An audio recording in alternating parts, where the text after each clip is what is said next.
Well, the 2 News investigators uncover 3 brand new city fire trucks that sat for a year and a half before they were ever put to use. Your tax dollars bought them at a total price tag of $4.5 million. Tonight, 2 News investigator Marla Carter reveals what caused the delay. It was December 31st, 2011.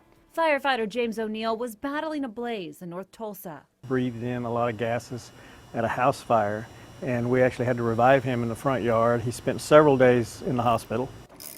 Tony Brent is working with a TFD breathing apparatus. It's what the fire department believed malfunctioned that day, causing firefighter James O'Neill to take in toxic air. O'Neill battled for his life in the hospital.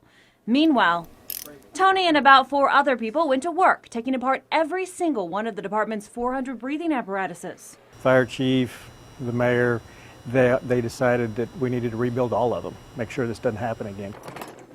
While the crews and the equipment management department worked on that, they had to put other work on hold, like outfitting 3 brand new fire trucks. Once the city buys the truck, city crews install the equipment. It takes about 3 months. But the new priority on the breathing apparatus put that project on hold. And in this case, it cost us about a year.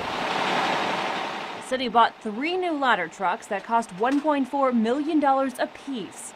The trucks were delivered in April of 2012, but weren't put into service until this past October.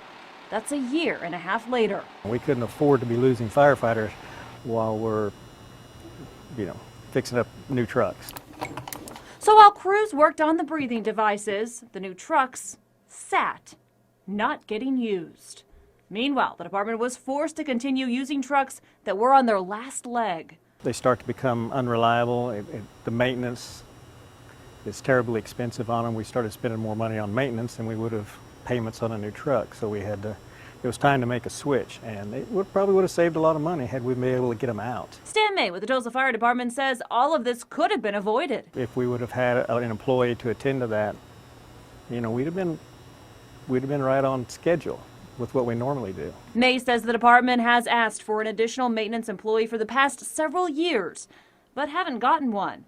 May says that one employee would have made all the difference, getting the breathing apparatus checked quicker and the trucks out faster. We took that to Mayor Dewey Bartlett. And that's true. They could do better, but can we afford it? Right now, the city of Tulsa is on a hiring freeze. The mayor says with a tight budget, getting a position added means cuts elsewhere. So if they want somebody and if they make a good case for it, that's great. But tell me where we're going to get the savings to pay for it. Still, Mayor Bartlett says the city is making some changes to the maintenance department. In October, it moved a shift, making it so a mechanic is at the shop more hours of the day. After the 2 News investigators talked to the mayor about the delay in getting the trucks out, he promised a fix. And they're still making those changes, and it's going to be a better reacting department, I can assure you that. Firefighter O'Neill spent 2 months healing, then went back to work. The 2 News investigators are tracking your tax dollars. If there's something you'd like us to look into, email us at investigators@kjrh.com. Marla Carter, 2 News works for you.